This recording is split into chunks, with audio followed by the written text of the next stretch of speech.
দিনকেইটা পাৰ কৰিছিল ৰাইজৰ এটা অনুৰোধ ছাত্ৰ ছাত্ৰীসকলৰ বাবে কিবা এটা ক'ব লাগে এটা বিশেষ টোকা আহিছে এতিয়া ছাত্ৰ ছাত্ৰীসকলৰ বাবে কিবা এটা ক'বলৈ কৈছে গতিকে সেই প্ৰসংগটো কিন্তু কলাগুৰু বিষ্ণুপ্ৰসাদ ৰাভাদেৱৰ এই বিষয়বস্তুৰ পৰা অকণমান আঁতৰিহে ক'ব লাগিব প্ৰাসংগিক বিষয় আপোনাসবে বিচাৰিছে গতিকে সেইটোৰ ওপৰতে অকণমান ক'ব বিচাৰিছোঁ আমাক নিৰ্দিষ্ট যেহেতু বিষয়বস্তু দিয়া হোৱা নাছিল সেইবাবে আমি কলাগুৰু বিষ্ণুপ্ৰসাদ ৰাভাদেৱৰ আমাৰ অন্তৰেৰে যিখিনি কথা আচলতে স্পৰ্শ কৰিব পাৰে সেইখিনি কথাহে যিমানলৈকে আমাৰ মগজুৱে ঢুকি পায় আচলতে খুব সীমিত জ্ঞান আমাৰ সেইখিনি কথা আপোনালোকক ক'বলৈ চেষ্টা কৰিলোঁ তথাপিও আপোনালোকে বিচাৰিছে যে ছাত্ৰ ছাত্ৰীসকলৰ বাবে দুআষাৰ ক'ব লাগে আজিৰ প্ৰজন্ম নতুন প্ৰজন্ম এইসকলক আমি কিবা পৰামৰ্শ দিব পাৰিম জানো কাৰণ আমি নিজেও এগৰাকী নতুন প্ৰজন্মৰ পৰামৰ্শ দিয়াৰ মৰসাহ আমি কৰিব নোৱাৰোঁ অভিযোগৰ যদি আঙুলি আপোনালোকলৈ দিওঁ তাৰে তিনিটা আঙুলি আমালৈ থাকে যে আমিনো কি কৰিছোঁ গতিকে আমি নিজে যেতিয়া উদাহৰণ হ'ব পৰা নাই আমি যেতিয়া বিশেষ একো কৰিব পৰা নাই আমি নতুন প্ৰজন্মক উপদেশ আমি দিব নোৱাৰোঁ বা পৰামৰ্শ দিব নোৱাৰোঁ কিন্তু কথা কেইটামান আমি আলোচনা কৰিব পাৰোঁ বৰ্তমান সময়ৰ ইয়াত উপস্থিত থকা যিসকল ছাত্ৰ ছাত্ৰী মই সেইসকলক অফুৰন্ত শুভেচ্ছা আৰু শুভকামনা জ্ঞাপন কৰিছোঁ এই সময় বৰ জটিল সময় আমি এনেকুৱা এক সময়ত বাস কৰিছোঁ য'ত যান্ত্ৰিকতাৰ এই পৃথিৱী বিশ্বায়নৰে সময় য'ত খোজে প্ৰতি প্ৰযুক্তিয়ে আমাক এটাৰ পাছত আন এটা বস্তু উপহাৰ হিচাপে দি গৈছে সেয়া উদাহৰণ হাততে থকা এই এবেগেটীয়া পৃথিৱীখন অৰ্থাৎ আমাৰ স্মাৰ্টফোনটো হাতত মই লৈ থকা এই মাইক্ৰফোনটো আমি প্ৰত্যেকটো মুহূৰ্তত ব্যৱহাৰ কৰি থকা দৈনন্দিন জীৱনৰ প্ৰত্যেকটো সামগ্ৰী আপুনি যদি চালি জাৰি চায় যে আজিৰ পৰা বহু বছৰ আগত আপুনি ব্যৱহাৰ কৰা বস্তু আৰু আজি আপুনি ব্যৱহাৰ কৰি থকা বস্তু তাৰ পৃথকতা কেনেধৰণৰ সমাজ পৰিৱৰ্তনশীল সেই পৰিৱৰ্তনশীল সমাজখনত আপুনি মই আগুৱাই গৈছোঁ এই সময়খিনিত প্ৰযুক্তিয়ে যি দিছে আমি ব্যৱহাৰ কৰিছোঁ কিন্তু তাৰ বাবে নতুন প্ৰজন্ম জগৰীয়া নেকি অভিযোগৰ আঙুলি থাকে নতুন প্ৰজন্মলৈ যে নতুন প্ৰজন্মই ক'ৰবাত নিজৰ শিপাডাল পাহৰি গৈছে অতিমাত্ৰা প্ৰযুক্তিৰ ব্যৱহাৰত ব্যস্ত হৈ থাকে সেই অভিযোগৰ আঙুলি থাকে কিন্তু সেই কথাটো এক পক্ষৰ পৰা চাবলৈ গ'লে এনেকুৱা হয় যে আমাৰ এই নতুন ল'ৰা ছোৱালীখিনিক আমাৰ উঠি অহা প্ৰজন্মই অতি বেছিকৈ মোবাইল চাই টিভি চাই বা অতি বেছিকৈ এনেধৰণৰ সামগ্ৰীবোৰ ব্যৱহাৰ কৰে বুলি আপুনি মই সততে সমালোচনা কৰি থাকোঁ হয় কিন্তু আপোনাৰ মোৰ বা আমাৰ জ্যেষ্ঠসকল যিসকল ইয়াত বহি আছে বয়োজ্যেষ্ঠ সেইসকলৰ সময়খিনিতো যদি এই মোবাইলটো ওলালেহেঁতেন সেইসকলৰ সময়খিনিতো যদি টিভিটো ওলালেহেঁতেন তেওঁলোকে বাৰু নোচোৱাকৈ বা ব্যৱহাৰ নকৰাকৈ থাকিলহেঁতেননে আমি আজি ফেচবুকটো ব্যৱহাৰ কৰিছোঁ ইনষ্টাগ্ৰাম ব্যৱহাৰ কৰিছোঁ ইউটিউব ব্যৱহাৰ কৰিছোঁ আমি ইণ্টাৰনেট ব্যৱহাৰ কৰিছোঁ আমাৰ ককা ডেকা হৈ থাকোঁতে মোৰ ককা যদি ডেকা হৈ থাকোঁতে সেই সময়তে ফেচবুক ইউটিউব ইনষ্টাগ্ৰাম থাকিলহেঁতেন মোৰ ককাই ব্যৱহাৰ নকৰিলেহেঁতেন নেকি মোৰ ককাইটো ব্যৱহাৰ কৰিলেহেঁতেন মোৰ আইতাই ব্যৱহাৰ কৰিলেহেঁতেননে তাৰ বাবে নতুন প্ৰজন্ম জগৰীয়ানে প্ৰযুক্তিৰ প্ৰত্যেকটো অৱদান আমালৈ আগবঢ়াই দিয়া হৈছে মানুহে সৃষ্টি কৰিছে তাক আমি ব্যৱহাৰ কৰিছোঁ এতিয়া আমাৰ মাজত প্ৰত্যাহ্বানটো এইটোৱেই যে আমি তাক কিমান নিয়ন্ত্ৰণ কৰিব পাৰিছোঁ হয়তো আজিৰ সময়ত ছাত্ৰ ছাত্ৰীসকলৰ বাবে আটাইতকৈ জটিল কথা সেইটোৱেই যে প্ৰযুক্তিৰ নিয়ন্ত্ৰণ আৰু ব্যৱহাৰ সেইটোত আমি ক'ৰবাত উজুতি খাওঁ সেইটো অকল নতুন প্ৰজন্ম বুলি নহয় প্ৰত্যেকটো প্ৰজন্মই উজুতি খায় যে আমি কিমান সময় আচলতে মোবাইলটো চাইছোঁ কিমান সময় টিভি চাইছোঁ সেইটো আমি নিৰ্ধাৰণে কৰিব নোৱাৰোঁ কাৰণ ইমান হঠাৎ আমাৰ হাতৰ পৰা সময় ওলাই যে ফোনটো চাই থাকোঁতে আমি গম নাপাওঁ আমি আপোন ভোলা হৈ যাওঁ সময়টো পাহৰি যাওঁ তে সেই নিয়ন্ত্ৰণটো প্ৰথমে ঘৰখনত পিতৃ মাতৃয়ে শিকিব লাগিব সেই নিয়ন্ত্ৰণটো আমি ভাবোঁ ঘৰখনৰ এটা পৰিৱেশ সৃষ্টি হ'ব লাগিব যে পিতৃ মাতৃয়ে কিমান সময় চাইছে ঘৰখনৰ জ্যেষ্ঠসকলে কেনেকৈ ইয়াক ব্যৱহাৰ কৰিছে আৰু তাৰ পাছতহে ঘৰখনৰ কনিষ্ঠসকল আহি পৰে তাৰ পাছতহে আমাৰ ছাত্ৰ ছাত্ৰীসকল আহি পৰে গতিকে আৰম্ভণিতে ছাত্ৰ ছাত্ৰীসকলক তই কিয় মোবাইলটো ইমান দেৰি চাই থাক বুলি দুধকা দিয়াতকৈ দুপিটন দিয়াতকৈ মই ভাবোঁ যে প্ৰথমে পিতৃ মাতৃয়ে সেইটো নিয়ন্ত্ৰণ ব্যৱহাৰ নকৰাকৈ আপুনি মই থাকিব নোৱাৰোঁ কিন্তু নিয়ন্ত্ৰণ প্ৰযুক্তিৰ নিয়ন্ত্ৰণ সেইটো আপুনি মই কৰিব পাৰিম মই এটা কাহিনী কৈছোঁ যে এইটোৰ লগত আমাৰ কিমান বেছি নিবিড় সম্পৰ্ক মোবাইলটোৰ লগত লাহে লাহে হৈছে এগৰাকী শিক্ষয়িত্ৰী তেওঁ শ্ৰেণীকোঠাত সোমাই গৈ ছাত্ৰ ছাত্ৰীসকলক লিখিবলৈ দিছে যে তোমালোকে এটা টোকা লিখা টোকাটো লিখা যে মাই উইচ তোমালোকে লিখা যি তোমালোকে বিচৰা প্ৰত্যেকেই লিখিছে নিজৰ নিজৰ কথাবোৰ লিখিছে তাত সেইদিনা অকণমান দৌৰা দৌৰি হ'ল, গতিকে শিক্ষয়িত্ৰীগৰাকীয়ে বহীখন তাত চাব নোৱাৰিলে উত্তৰ বহী কেইখন, গতিকে ঘৰলৈ লৈ আহিল। ঘৰলৈ লৈ আহি ঘৰতে প্ৰতিখন তেওঁ উত্তৰ বহী চাইছে, লুটিয়াই লুটিয়াই যেতিয়া চাইছে, লুটিয়াই চোৱাৰ পিছত এখন এনে তেওঁ বহি দেখিছে, সেই এনেকুৱা এটা টোকা দেখিছে, যিটো টোকা দেখি তেওঁৰ চকু পানী নিগৰি আহিছে। তেওঁ চকুলো বাগৰি আহিছে, তেওঁ কান্দিছে। তেওঁ কান্দি থকা দেখি তেওঁ স্বামী কাষতে আছিল, স্বামী আহি সুধিছে যে তুমি কান্দিছা কিয়? বোলে চোৱাচোন এই ল'ৰাজনে কি লিখিছে। বোলে কি লিখিছে চোৱা। তেওঁ লিখিছে, সেই ছাত্ৰজনে, কণমানি ছাত্ৰজনে সেই বহীখনত লিখিছে যে ভগৱান, মই এটাই বিচাৰোঁ, তোমাক যদি মই কেতিয়াবা লগ পাওঁ, তুমি মোৰ এটা আশা পূৰণ কৰি দিবা, আৰু সেই আশাটো হৈছে যে অহা জনমত মই মোবাইল হ'ব বিচাৰোঁ। মোক আৰু মানুহ কৰি এই পৃথিৱীলৈ নপঠিয়াবা, মোক মোবাইল কৰি পঠিয়াবা। কিয় জানা ভগৱান, মই যেতিয়া ভাগৰুৱা হৈ ঘৰলৈ আহোঁ, ককাৰ ওচৰলৈ যাওঁ, দেখোঁ যে ককাক দেউতাই নতুনকৈ মোবাইল এটা কিনি দিছে, ককাই মোবাইল চাই থাকে। আইতাৰ ওচৰলৈ যাওঁ, আইতাও নতুনকৈ মোবাইলটো চাবলৈ শিকিছে, আইতাও মোবাইল চাই থাকে। খুৰাৰ ওচৰলৈ যাওঁ, খুৰায়ো মোবাইলটো চাই থাকে, খুৰীও মোবাইলটো চাই থাকে। মা দেউতা দুয়োজন মোবাইলতে ব্যস্ত। মই ভাগৰুৱা হৈ তেনেকৈ শুই যাওঁ। মোৰ বৰ বেয়া লাগে। মা দেউতাই বা খুৰা খুৰী বা ককা আইতাই মোবাইলটোক ইমান ভাল পায়নে যে সদায় নিজৰ লগতে ৰাখে। সেয়েহে মই অহাবাৰ যেতিয়া তুমি মোক পৃথিৱীলৈ পঠিয়াবা, তেতিয়া মোক তুমি মোবাইল কৰি পঠিয়াবা, যাতে মই খুৰা খুৰী, মোৰ আইতা ককা মা দেউতাৰ সকলোৰে মৰম অকণমান বেছিকৈ পাওঁ। সেই মোবাইলটোৰ সমান মৰমখিনি মই পালেও হ'ব। এই কথাখিনি পঢ়ি শিক্ষয়িত্ৰীগৰাকী তেতিয়া চকুলো বাগৰিছে, কান্দিছে। আৰু সেই কথাখিনি যেতিয়া তেওঁ স্বামীৰ আগত কৈছে, স্বামীয়ে কৈছে হ'ব পাৰে, তেওঁ হয়তো ঘৰখনত তেনেকুৱা এটা চাগে পৰিৱেশ আছে, সেইকাৰণে তেওঁ ছাত্ৰগৰাকীয়ে লিখিছে, তেওঁলোকৰ ঘৰত চাগে সঁচাকৈ মাক দেউতাকে সময় নিদিয়ে। তেতিয়া শিক্ষয়িত্ৰীগৰাকীয়ে, সেই মহিলাগৰাকীয়ে তেওঁ স্বামীলৈ চাই কৈছে, তুমি তোমাৰ ল'ৰাটোৰ আখৰকেইটাও চিনি পোৱা নাইনে? সেয়া আনৰ ল'ৰা নহয়, সেই ছাত্ৰজন তোমাৰ মোৰ ল'ৰাই লিখিছে কথাষাৰ। কাৰণ সেই স্কুলখনতে তেওঁলোকৰ ল'ৰাটোকো তাতেই এডমিশ্যন দিছে। গতিকে নিজৰ ল'ৰাটোৱে লিখা সেই কথাকেইষাৰ, তেতিয়া দেউতাকৰো চকুলো ওলাইছে, নিজৰ ল'ৰাটোৱে সেই কথাকেইষাৰ লিখিবলগীয়া হৈছে। তেতিয়া পিতৃ মাতৃও অনুভৱ কৰিছে যে আমি ক'ৰবাত সেই মোবাইলটোক কিমান সময় দিছোঁ, সিমানখিনি সময় আমি আমাৰ ল'ৰা ছোৱালীক দিব পৰা নাই। সেইটো কথা তেতিয়া তেওঁ অনুভৱ কৰিছে। ধাৰ কৰা কাহিনী এইটো, কিন্তু এই কাহিনীটোৰ পৰা আমি অনুভৱ কৰিব পাৰোঁ যে এজন সৰু ল'ৰাই, তেওঁৰ মগজুত এইটো স্থিৰ হৈ গৈছে যে মানুহে বা মা দেউতাই মোৰ ঘৰখনে মোবাইলটোক অকণমান বেছি সময় দিয়ে, বেছি ভাল পায়, তাৰ বাবে মই অকণমান মৰম কমকৈ পাইছোঁ। সেইটো আপোনাৰ মোৰ ঘৰখনতো হৈছে নেকি?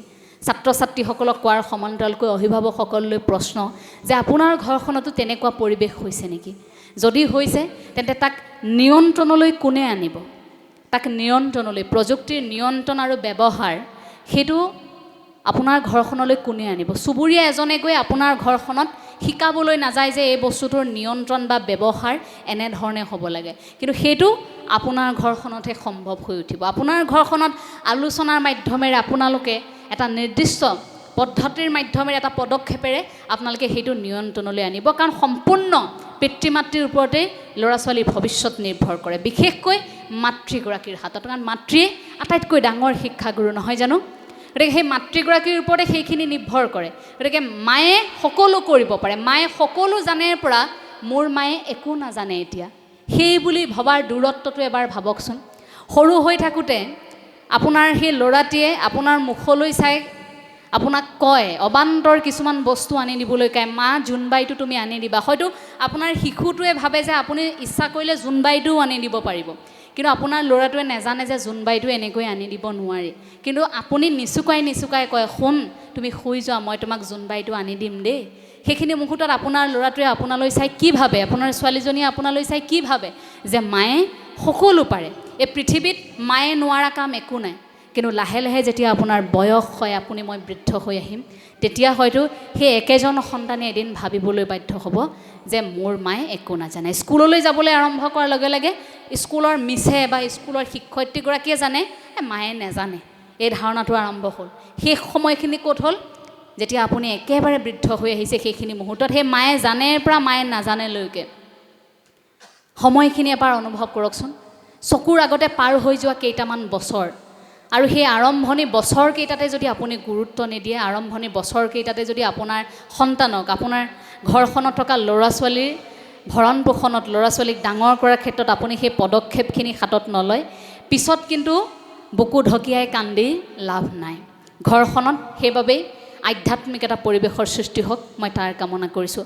ছাত্ৰ ছাত্ৰীসকলে প্ৰযুক্তিৰ নিয়ন্ত্ৰণ আৰু ব্যৱহাৰ প্ৰত্যেকেই সেইটো জ্ঞান লাভ কৰিবলৈ সক্ষম হওক, প্ৰত্যেকেই সেইটো নিজাকৈ অনুভৱ কৰক যে আমি কিমান সময় চাম, কিমান সময় ইয়াক ব্যৱহাৰ কৰিম। আৰু ইয়াৰ উপৰিও চাইবাৰ সুৰক্ষাৰ জ্ঞানবোৰ আমাৰ প্ৰত্যেকগৰাকী নতুন প্ৰজন্মই, প্ৰত্যেকগৰাকী ছাত্ৰ ছাত্ৰীয়ে সেইখিনি জ্ঞান লৈ ঘৰখনত তাৰ বিষয়ে এক সজাগতামূলক আলোচনা হওক প্ৰতিখন ঘৰতে। কাৰণ লাহে লাহে চাইবাৰ অপৰাধ ইমান বৃদ্ধি পাবলৈ ধৰিছে, সেইটো আপুনি ভাবিব নোৱাৰে। আমি হাতত লৈ থকা এই স্মাৰ্টফোনটোৱে কোন সময়ত আপোনাৰ মোৰ বিপদ ঘটাব পাৰে। এই স্মাৰ্টফোনটোত আপুনি মই কিমান তথ্য প্ৰতি মুহূৰ্তত দি আছোঁ, যাৰ বাবে কাইলৈ আপুনি মই বিপদত পৰিব পাৰোঁ, সেই কথাবোৰ আপুনি মই সততে আলোচনা নকৰোঁ। আমি সেই কথাবোৰ এখন ঘৰত চাইবাৰ সুৰক্ষাজনিত কথাবোৰ, ইয়াৰ পৰা হ'ব পৰা বিপদ, প্ৰত্যেকটো বস্তুৰ পৰা হ'ব পৰা বিপদৰ প্ৰতি বিপদৰ এটা আগজাননী থাকে। সেই আগজাননীৰ প্ৰতি সকলো সচেতন হৈ সেইখিনি আলোচনা কৰাটো আমি খুব প্ৰয়োজন বুলি ভাবোঁ। ছাত্ৰ ছাত্ৰীসকলৰ ক্ষেত্ৰত সেয়া আমাৰ অনুৰোধ। আৰু লগতে আধ্যাত্মিক এটা চেতনা প্ৰতিগৰাকী ছাত্ৰ ছাত্ৰীৰ মনত থাকক। যি আধ্যাত্মিক চেতনাত থাকে তাৰ কেতিয়াও বিপদ হ'ব নোৱাৰে। সেই মনুষ্যৰ জীৱনটো অনুভৱ কৰিব পাৰে। আধ্যাত্মিক চেতনা সেই ধৰ্মৰ সৈতে যদিও একে যেন লগা এটা শব্দ, কিন্তু ধৰ্মৰ পৰা পৃথকে থকা এটা বিশেষ শব্দ আধ্যাত্মিকতা, যাৰ অধ্যয়ন গোটেই জীৱনটোতো আমাৰ সম্ভৱ হৈ নুঠে। গোটেই জীৱনটো আধ্যাত্মিকতাক আপোনাৰ মই অনুভৱ কৰি থাকোঁতেই শেষ হৈ যায়। গতিকে সেই আধ্যাত্মিকতাক আমাৰ নতুন প্ৰজন্মই বিশ্বাস কৰক, আধ্যাত্মিকতাক অধ্যয়ন কৰক, তাৰ বাবে অনুৰোধ জনাইছোঁ। আধ্যাত্মিকতাৰ কথা হয়তো ৰাভা জনগোষ্ঠীৰ লোকসকলক নতুনকৈ কোৱাৰ প্ৰয়োজন নাই, কাৰণ আপোনালোকে প্ৰতি মুহূৰ্তত এক বিশ্বাসক আপোনালোকে জীয়াই ৰাখে। নিজক বিচাৰি ফুৰাৰ এখন যুঁজ, য'ত আত্মাৰ চেতনাক উপলব্ধি কৰা হয় যে আপুনি মই জীয়াই আছোঁ, কিবা এটা কঢ়িয়াই ফুৰিছোঁ, যিটো শেষ হোৱাৰ লগে লগে আপুনি মই আজি এই মুহূৰ্ততে ইয়াৰ পৰা নোহোৱা হৈ যাম। গতিকে সেইটো থকালৈকে, সেই আত্মা থকালৈকেহে আপুনি মই এজন মানুহ হৈ আজি জীয়াই আছোঁ। অলপ দেৰি নহ'লে ইয়াৰ পিছতে আপুনি মই এটা মৃতদেহ হৈ পৰিম। গতিকে জীয়াই থাকোঁতে সেই অনুভৱটো যে আত্মাৰ চেতনাক উপলব্ধি প্ৰত্যেকেই যদি কৰিব পাৰে, আমাৰ ছাত্ৰ ছাত্ৰীসকলে যদি কৰিব পাৰে যে আমি ভিতৰত কঢ়িয়াই ফুৰা এই আত্মা, ইয়াৰ চেতনাটোক আমি উপলব্ধি কৰিব লাগে, সেইটোৰ শুদ্ধতাটোৰ বিচাৰ আমি কৰিব পৰা হ'ব লাগে। গতিকে সেই সময়খিনিলৈকে আমি গতি কৰিব লাগে। সেইখিনি আলোচনা হওক প্ৰতিখন ঘৰত, আধ্যাত্মিক চিন্তা চৰ্চাৰ ভেটি প্ৰতিখন ঘৰত গঢ়ি উঠক, তাৰ অনুৰোধ জনাইছোঁ। ভাল আৰু বেয়াৰ বিচাৰ আমি প্ৰত্যেকেই কৰিব পাৰোঁ, আৰু সেইবাবেই নেকি আমি কওঁ এইটো ভাল এইটো বেয়া। যদি আমি বিচাৰ কৰিব নোৱাৰিলোহেঁতেন তেতিয়া হয়তো সেইটো আমি নকলোৱেহেঁতেন যে সেইটো কেনেকুৱা ধৰণৰ কাম। যদি আমাৰ মগজুৱে, আমাৰ মনে আমি গমেই পাইছোঁ যে এইটো ভাল আৰু এইটো বেয়া, তেন্তে সেইটো আমি কৰিবলৈ আগবাঢ়িছোঁ কিয়? সেইটোৱে আমাৰ এটা প্ৰত্যাহ্বান হৈ পৰে। আমি জানো এইটো বেয়া, কিন্তু আমি কৰি দিওঁ। আমি জানো এইটো ভাল, কিন্তু কৰিবলৈ আমি থমকি ৰওঁ। গতিকে সেইটোত যেতিয়া বিচাৰ কৰিব পাৰোঁ, আমি মনেৰে বিচাৰ কৰিব পাৰোঁ হৃদয়খনেৰে, সেইটো কৰাত আমাৰ আপত্তিটো ক'ত? গতিকে সেইটোৰ ক্ষেত্ৰত আমি ভাবোঁ যে আধ্যাত্মিক চেতনাই সেই ভাল বেয়াৰ বিচাৰ কৰাৰ ক্ষেত্ৰত প্ৰতিগৰাকীক সদায় সহযোগিতা আগবঢ়ায়। গতিকে প্ৰতিখন ঘৰত ৰাভা জনগোষ্ঠীয় পৰম্পৰাৰে আপোনালোকৰ আধ্যাত্মিক চেতনা শিপোৱা যিবোৰ কাম আছে, সেইবোৰ কাম প্ৰতিখন ঘৰত নতুন প্ৰজন্মক শিকিবলৈ বাধ্য কৰোৱাওক। ঘৰখনত সেই কথাবোৰৰ আলোচনা হওক। এটা নিৰ্দিষ্ট দিনত গৈ সেই পূজাখনত অংশ লোৱা, নিৰ্দিষ্ট দিনত আধ্যাত্মিক অনুষ্ঠানটোত অংশ লোৱাৰ বিপৰীতে ঘৰখনৰ পৰা সেই জাগৰণৰ সৃষ্টি হওক। জাতীয়তাবাদৰ পোখা মেলক প্ৰতিগৰাকী নতুন প্ৰজন্মৰ মাজত। কলাগুৰু বিষ্ণুপ্ৰসাদ ৰাভাদেৱে যেনেকৈ ছাত্ৰ জীৱনৰ পৰা জাতীয়তাবাদী চিন্তাধাৰাক লৈ সেইখিনি আৰম্ভ কৰিছিল, আমি নতুন প্ৰজন্মই নোৱাৰিম কিয়? আমাৰ জাতীয়তাবাদ কিয় এটা নিৰ্দিষ্ট সংগঠনৰ সভাপতি সম্পাদক হ'লেহে আমাৰ জাতীয়তাবাদ গা কৰি উঠে, নহ'লে আমি জাতীয়তাবাদী আদৰ্শক যেন বুজিবই নোখোজোঁ। এটা নিৰ্দিষ্ট অনুষ্ঠানত হ'লেহে বা কথা কৈ থকাৰ সময়খিনিতহে আমাৰ জাতীয়তাবাদ নেকি? আমাৰ অন্যান্য সময়খিনিত আমাৰ জাতীয় চেতনা, জাতীয়তাবাদ আমাৰ কলৈ যায়? এই ক্ষেত্ৰত মই ৰাভা জনগোষ্ঠীৰ নতুন প্ৰজন্মক বিশেষকৈ অনুৰোধ জনাব বিচাৰিছোঁ, ভাষা, সংস্কৃতি, সাজ পোছাক আৰু পৰম্পৰা এইবোৰ ৰক্ষাৰ ক্ষেত্ৰত ৰাভা জনগোষ্ঠীৰ প্ৰতিগৰাকী নতুন প্ৰজন্ম একেবাৰে সক্ৰিয় হৈ উঠক। যদি ক'ৰবাত কোনোবাই ভুল কৰিছে, ৰাভা জনগোষ্ঠীৰ নতুন প্ৰজন্মই সেইটো আঙুলিয়াই দিয়ক। যদি কোনোবাই আপোনালোকৰ এই পাজাৰখনক বিকৃত কৰিবলৈ চেষ্টা কৰিছে, প্ৰথমে আমি ভাবোঁ এটা উত্তৰ আপোনালোকৰ পৰা আহক যে এনে কাম আপোনালোকে কেতিয়াও ভৱিষ্যতে নকৰিব। তেনে সকিয়নি আমাৰ নতুন প্ৰজন্মৰ পৰা আহক। কাৰণ লাহে লাহে আমি দেখিছোঁ আমাৰ মাজত থকা একাংশই সাজ পোছাক ভাষাৰ বিকৃতকৰণ কৰিবলৈ আৰম্ভ কৰিছে। সেইবোৰ জীয়াই ৰখাৰ দায়িত্ব কাৰ? প্ৰতিগৰাকী অসমীয়াৰ দায়িত্ব। গতিকে আপোনালোকৰ জনগোষ্ঠীয় যিবোৰ পৰম্পৰা আছে তাক নিখুঁতকৈ পালন কৰাৰ ক্ষেত্ৰত নতুন প্ৰজন্ম মই ভাবোঁ খুব সচেতন হৈ থাকক। ইমান সচেতন হৈ থাকক যাতে আপোনালোকৰ আগত কোনেও বিকৃতভাৱে আপোনালোকৰ পোছাকযোৰ পিন্ধিবও নোৱাৰে, বিকৃতভাৱে ক'ৰবাত লৈ আপোনালোকৰ অনুষ্ঠানৰ বিষয়ে বিকৃত উপস্থাপনো কৰিবলৈ কোনেও যাতে অসমত অন্তত মৰসাহ নকৰে, যাতে ভয় কৰে যে ৰাভা জনগোষ্ঠীৰ এই পোছাকযোৰ আমি বেয়া কৰিব নোৱাৰোঁ। সৰল আৰু দুৰ্বলতাৰ সুযোগ কেতিয়াও আনক ল'বলৈ নিদিব। কাৰণ আমাৰ এই দুৰ্বলতাৰ সুযোগ বহুতে বহু সময়ত ল'লে।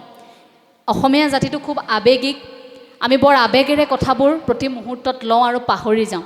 আজি ভুল কৰিলে আপুনি কাইলৈ মই ক্ষমা কৰি দিওঁ, সেই কথাটোতেই একাংশই চল পায়। আৰু সেই সৰলতাৰ, আপোনাৰ মোৰ সেই সৰলতাৰ, বিশেষকৈ আমি জনগোষ্ঠীয় মানুহবোৰ বেছি সহজ সৰল, গতিকে সেই সহজ সৰলতাৰ সুযোগ লৈ আমাক কোনো মুহূৰ্তত আচলতে বিপথে পৰিচালিত কৰিবলৈ চেষ্টা কৰা হয়। মই সেই ক্ষেত্ৰত ভাবোঁ এই পদক্ষেপটো নতুন প্ৰজন্মই আকৌ লওক, নতুন প্ৰজন্মই সক্ৰিয়তাৰে সেইখিনি কৰক।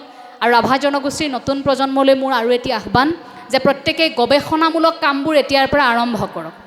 গৱেষণামূলক কামবোৰ এতিয়াও হয়তো সীমিত সংখ্যক ছাত্ৰ ছাত্ৰীয়েহে কৰিছে। গৱেষণামূলক কামবোৰ আৰম্ভ কৰক।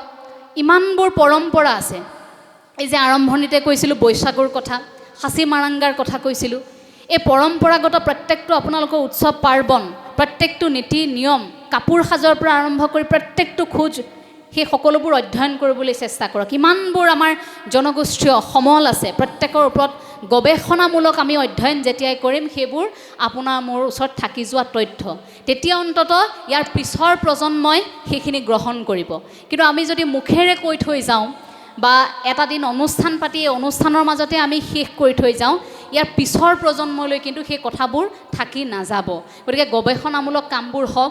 আজি ইয়ালৈ অহাৰ আগত ইণ্টাৰনেটত চাৰ্চ কৰিছিলোঁ ৰাভা জনগোষ্ঠীৰ বিষয়ে, তাত কিছু তথ্য মই পাইছিলোঁ খুব ভাল লগাকৈ। এই তথ্যসমূহ ইয়াত উপলব্ধ হৈ আছে, কিন্তু আমি বিচাৰোঁ যে এই তথ্যবোৰ আৰু থাকক, ইয়াত তথ্যবোৰ আৰু সন্নিৱিষ্ট হৈ থাকক। কেৱল ৰাভা জনগোষ্ঠীৰে কিয়, প্ৰত্যেকটো জনগোষ্ঠীৰ তথ্য সমল গৱেষণামূলক দৃষ্টিভংগীৰে প্ৰত্যেকেই অধ্যয়ন কৰক, প্ৰত্যেকেই সেই তথ্য সমলবোৰ ইয়াত উপলব্ধ কৰোৱাক, ইণ্টাৰনেটত উপলব্ধ কৰোৱাক। আমিতো আজিৰ সময়ত বহু দেখোঁ তেনে ছ'চিয়েল মিডিয়াত খুব সক্ৰিয় হৈ থকা আমাৰ যিসকল ছ'চিয়েল মিডিয়াৰ এতিয়া তথাকথিত ইউটিউবাৰসকল আছে অথবা অন্যান্য যিসকল লোক আছে যিসকলে ছ'চিয়েল মিডিয়াত কাম কৰে, হাই গাইজ, হেল্ল' গাইজ, আজি এইটো খালোঁ সেইটো খালোঁ, এইবোৰ কৰাতকৈ আমি ভাবোঁ যে জনগোষ্ঠীয় যিখিনি পৰম্পৰা, লোকবিশ্বাস, এইবোৰো ৰাইজৰ মাজত প্ৰচাৰ প্ৰসাৰ কৰাৰ এইটো এটা অন্যতম মাধ্যম হ'ব পাৰে। গতিকে ৰাভা জনগোষ্ঠীৰ তেনে যদি সামাজিক মাধ্যমত কাম কৰা যুৱক যুৱতী আছে, মোৰ সেই সকলোলৈ বিনম্ৰ অনুৰোধ যে তেওঁলোকে এই সামাজিক মাধ্যমটোৰ জৰিয়তেও, ই এটা এনেকুৱা এটা মাধ্যম এতিয়া যে আপুনি ছেকেণ্ডতেই বিশ্বলৈ আপোনাৰ বাৰ্তাটো বিয়পাই দিব পাৰিব। গতিকে সেই বাৰ্তাটো বিয়পাই দিয়াৰ ক্ষেত্ৰত আমাৰ এই নতুন প্ৰজন্মই তেনেকৈও ভূমিকা লওক, তেনেকৈ আচলতে সেই পৰম্পৰাক দেখুৱাবলৈ চেষ্টা কৰক, শুদ্ধ ৰূপত প্ৰচাৰ প্ৰসাৰ কৰিবলৈ চেষ্টা কৰক। কাৰণ আমি নিজৰ মাজত সামৰি ৰাখিলে সেইখিনি নিজৰ মাজতে ৰৈ যাব, সেইটো আমি আৰু দূৰলৈ বিয়পাই দিব নোৱাৰিম। গতিকে তথ্যভিত্তিক বিশ্লেষণ, সামাজিক মাধ্যমত ইয়াৰ উচিত ব্যৱহাৰ, সামাজিক মাধ্যমটো যিহেতু আছেই গতিকে আমি তাৰ ব্যৱহাৰ কৰিম। নতুন প্ৰজন্মলৈ সেইখিনি অনুৰোধ, যিসকলে এই ধৰণৰ কামখিনি কৰিছে। প্ৰচাৰ প্ৰসাৰৰ ক্ষেত্ৰত আমিও বহুখিনি চেষ্টা কৰি আছোঁ, সেইখিনি মাথো চেষ্টাহে। পৰৱৰ্তী মুহূৰ্তত ৰাভা জনগোষ্ঠীয় পৰম্পৰাক আৰু অধিক প্ৰচাৰ প্ৰসাৰ কৰিম বুলি আজি আপোনালোকৰ সন্মুখত প্ৰতিশ্ৰুতিবদ্ধ হ'লোঁ, আপোনালোকৰ আগত জনালোঁ যে পৰৱৰ্তী মুহূৰ্তত আমি জনগোষ্ঠীয় পৰম্পৰা, লোকবিশ্বাস, ৰীতি নীতিক সম্পূৰ্ণ এক তথ্যভিত্তিক বিশ্লেষণেৰে আমাৰ অসমবাসীৰ আগত ND24ত আমাৰ যিটো অনুষ্ঠান আছে কথন বীক্ষণ, সেই অনুষ্ঠানটিত মই সম্প্ৰচাৰ কৰিম। খুব সুন্দৰকৈ সেই কামখিনি কৰিবলৈ চেষ্টা কৰিম আপোনালোকৰ সহযোগিতাত। আৰু সেই ৰাভা জনগোষ্ঠীক লৈ সেই কামটো কৰিবলৈ পালে মোৰ খুব ভাল লাগিব। গতিকে সাংবাদিক হিচাপে আমিনো কি কৰিব পাৰোঁ সেইখিনিয়ে আপোনালোকৰ আগত প্ৰতিশ্ৰুতিবদ্ধ যে আমি এনেকুৱা কিছু কাম কৰিব বিচাৰোঁ যিখিনি কামে আমাৰ জাতিটোক উদ্বুদ্ধ কৰি ৰাখে। গতিকে সেইখিনি কাম কৰিবলৈ সদায় ৰাইজৰ আশীৰ্বাদৰ প্ৰয়োজন হ'ব। আপোনালোকে সেইখিনি আশীৰ্বাদ আমাক দিব বুলি আমি কামনা কৰিছোঁ। অনুষ্ঠান আপোনালোকৰ আৰু আছে, বঁটা বিতৰণি যিহেতু অনুষ্ঠান, সকলো সাজু হৈ আছে। গতিকে আৰু বেছি দীঘলীয়া নকৰোঁ। আপোনালোক দূৰ দূৰণিৰ পৰা আহিছে, ইমান হেঁপাহেৰে গোটেই অনুষ্ঠানটিত আপোনালোকে আজি অংশ লৈছে, সেইটো আমাৰ বাবে বৰ ভাল লগা কথা। মই ধন্যবাদ আৰু কৃতজ্ঞতা জনাইছোঁ গাছবাৰী গাঁও কল্যাণ যুৱ সংঘক, কাৰণ গাঁওসমূহত আজিকালি যুৱ সংঘ নোহোৱা হৈছে। যুৱ সংঘ এইবাবে গাঁওসমূহত নোহোৱা হৈছে কাৰণ প্ৰত্যেকে উচ্চ শিক্ষাৰ বাবে গাঁওখন এৰি আঁতৰি যায়। তেনে এগৰাকী হয়তো আমিও নিজৰ গাঁওখনত থাকিব পৰা নাই, আমিও এনেকৈ অৰঙে দৰঙে ঘূৰি ফুৰিছোঁ। আমাৰ গাঁওখনৰো হয়তো তেনেকৈ লাহে লাহে সকলোবোৰ আঁতৰি গৈছে। প্ৰতিখন গাঁৱৰ পৰা আৰম্ভ হোৱা সেই যোৱাৰ এটা সময়ত এই উচ্চ শিক্ষাৰ খাতিৰত যেতিয়া আমি দূৰণিলৈ গুচি যাওঁ, তেতিয়া সেই গাঁওখন ক'ৰবাত সেমেকি উঠে। আমি আৰম্ভ কৰা এই অনুষ্ঠানবোৰ লাহে লাহে নোহোৱা হয়। কিন্তু আজি গাছবাৰী গাঁও কল্যাণ যুৱ সংঘই এই নিদৰ্শনটো দাঙি ধৰিছে। মই তাৰ বাবে ধন্যবাদ জনাইছোঁ যে তেখেতসকলে গুৱাহাটী বিশ্ববিদ্যালয়ৰ ছাত্ৰ অভিজিত, তেখেতে কৈছে, তেখেতক মই গুৱাহাটী বিশ্ববিদ্যালয়তে লগ পাইছিলোঁ, যে উচ্চ শিক্ষা গ্ৰহণ কৰি গাঁওখনলৈ আকৌ উভতি আহিছে। সেইটো আটাইতকৈ ভাল লগা কথা, কাৰণ গাঁৱৰ মানুহৰ মাজত, গ্ৰাম্যাঞ্চলৰ মাজত যি আছে পৃথিৱীৰ আন কোনো প্ৰান্ততে সেয়া নাই। গতিকে নিজৰ মানুহৰ মাজত থাকি কাম কৰাৰ সুকীয়া এক মাদকতা আছে। এই যুৱ সংঘৰ মই দীৰ্ঘায়ু কামনা কৰিছোঁ। এনে অনুষ্ঠানবোৰে গাঁওবোৰ আচলতে ধুনীয়া কৰি ৰাখে। এই যুৱ সংঘ প্ৰতিখন গাঁৱতেই উজলি থাকক। যিবোৰ ঠাইত যুৱ সংঘ জি উঠা নাই, সেইসমূহ ঠাইত মই আশা কৰিম যে আকৌ আগৰ দৰে এটা সময় আছিল য'ত যুৱ সংঘ গিজগিজাই থাকিছিল। সন্ধিয়া হোৱাৰ লগে লগে গাঁওসমূহত চৰ্চা হয়, যুৱ সংঘত গাঁৱৰ ডেকাসকল লগ হয়, গীত মাতৰ চৰ্চা হয়, গোটেই কথা বতৰাবোৰ আলোচনা হয়। লাহে লাহে সেই পৰিৱেশবোৰ নোহোৱা হ'ল। সেই অনুষ্ঠানবোৰ লাহে লাহে নোহোৱা হৈ এতিয়া কেনেধৰণৰ এটা খাম খেয়ালি পৰিৱেশ আপোনালোক প্ৰত্যেকেই জানে। মই নতুনকৈ আকৌ সেইবোৰ কোৱাৰ হয়তো প্ৰয়োজনেই নাই, আপোনালোকে দেখিছেই সেই পৰিৱেশবোৰ কেনেকুৱা। গতিকে সেইবোৰে সমাজখন কিমান ধুনীয়া কৰি ৰাখিছিল সেইখিনি অনুভৱ কৰিব পাৰি। আজি গাছবাৰী গাঁও কল্যাণ যুৱ সংঘই যিটো পদক্ষেপ হাতত লৈছে, ইমান বছৰে কলাগুৰু বিষ্ণুপ্ৰসাদ ৰাভাদেৱৰ এই ৰাভা দিৱসটি উদযাপন কৰিছে, বিশ্ব ৰাভা দিৱসটি, তাৰ বাবে মই কৃতজ্ঞতা জ্ঞাপন কৰিছোঁ। আৰু অন্যান্য যিবোৰ পদক্ষেপ গ্ৰহণ কৰিছে তাৰ বাবেও ধন্যবাদ।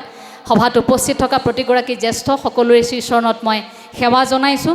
আপোনালোক সকলো কুশলে থাকক, সকলো সদায় মানসিকভাৱে শক্তিশালী হৈ থাকক। মই প্ৰতিখন মঞ্চত কওঁ যে শৰীৰটোৰ বিশালতাই আমাক মনুষ্য হিচাপে পূৰ্ণতা দিব নোৱাৰে, মানসিক আৰু আধ্যাত্মিক শক্তিৰ বিশালতা আমাক প্ৰয়োজন হ'ব। আমি খোজে পতি উজুতি খাওঁ, মানসিকভাৱে দুৰ্বল হওঁ, তেতিয়াই আমি হয়তো হতাশাত পৰোঁ যে আৰু আমাৰ দ্বাৰা নহ'ব। অৰ্জুন যেতিয়া মানসিকভাৱে ভাঙি পৰিছিল, তেতিয়া অৰ্জুনক ভগৱান শ্ৰীকৃষ্ণই তুলি ধৰি সেই উপদেশ দিছিল, যাক আমি গীতা, শ্ৰীমদ ভাগৱত গীতা বা গীতাৰ মনোবিজ্ঞান বুলি আজি আমি সমগ্ৰই স্বীকাৰ কৰোঁ। গতিকে অৰ্জুন সেইখিনি মুহূৰ্তত মানসিকভাৱে ভাঙি পৰিছিল বাবেই ভগৱান শ্ৰীকৃষ্ণই সাহস দি যি বাণী দিছিল, সেয়া আপোনাৰ মোৰ বাবে আজিৰ তাৰিখত প্ৰাসংগিক হৈ আছে। গতিকে আপুনি মই দুৰ্বলতাত যদি কেতিয়াবা ৰৈ পৰোঁ, মানসিকভাৱে যদি আপুনি মই কেতিয়াবা ভাঙি পৰোঁ, তেন্তে আপুনি মই কিয় ভাবিম যে ঈশ্বৰ আপোনাৰ মোৰ সৈতে নাই? আপোনাৰ মোৰ সৈতে ঈশ্বৰ হয়তো প্ৰতি মুহূৰ্তত সদায় থাকিব। এইবাবেই আপোনাক মোক সমস্যাটো দিছে, হয়তো সেই সমস্যাটো পৰৱৰ্তী মুহূৰ্তত আপুনি মই আৰু অধিক শক্তিৰে সেই সমস্যাটোক যাতে জয় কৰিব পাৰোঁ। গতিকে মানসিকভাৱে আমাৰ এই অসমীয়া সমাজখন ইমান শক্তিশালী হৈ থাকক যাতে কোনো ধৰণৰ সমস্যাই আপোনাক মোক শেষ কৰি দিব নোৱাৰে। সমস্যাটোৰ বাবে ঈশ্বৰে যদি আগবঢ়াই দিছে, তেন্তে ভাবিব যে ইমানবোৰ মানুহৰ মাজত ঈশ্বৰে আপোনাকহে নিৰ্বাচন কৰিছে। এইবাবেই নিৰ্বাচন কৰিছে ঈশ্বৰে, যে ঈশ্বৰে ভাবিছে যে এইখিনি কষ্ট এওঁ গ্ৰহণ কৰিব পাৰিব, আৰু এইখিনি কষ্টৰ পাছত এই মানুহজন ইমানখিনি শক্তিশালী হৈ উঠিব। আৰু সেইবাবে আপোনাক মোক সেইখিনি তেনেকৈ দিছে যে সকলো যিহেতু আমি সমান নহয়, সেইধৰণে আমি পাঁচোটা আঙুলি যেনেকৈ সমান নহয়, ঠিক পৃথকতাৰ মাজেৰে কিন্তু মনৰ অমিল নোহোৱাকৈ, মতবিৰোধ আছে আমাৰ মাজত, স্বাভাৱিক কথা থাকিব, কিন্তু মনৰ অমিল নোহোৱাকৈ মানসিকভাৱে শক্তিশালী হৈ আমি এই পৃথিৱীত নিজৰ জাতিটোক জীয়াই ৰাখিবলৈ অহৰহ কষ্ট কৰি যাম। তাৰ প্ৰতি আমি প্ৰতিগৰাকী অসমীয়া প্ৰতিশ্ৰুতিবদ্ধ। আপোনালোক সকলোলৈকে শ্ৰদ্ধা জনাই আমাৰ ক'বলগীয়া দুআষাৰ আমি ইমানতে সামৰণি মাৰিছোঁ। সকলো ভালে থাকক, ধন্যবাদ। জয় আই অসম।